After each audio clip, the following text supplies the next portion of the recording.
Assalamualaikum. Hai adik-adik. Adik kreatif kita pada hari ini ialah tisu ajaib.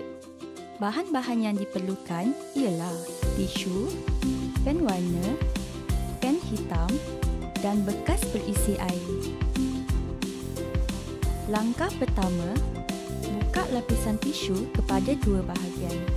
Langkah kedua, lukis gambar burung di lapisan dalam tisu menggunakan pen warna.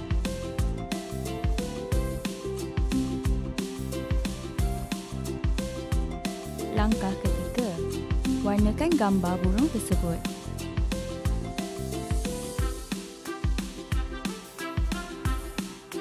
Langkah keempat, lipat kembali lapisan tisu. Langkah kelima, soreh gambar burung menggunakan pen hitam di lapisan atas tisu.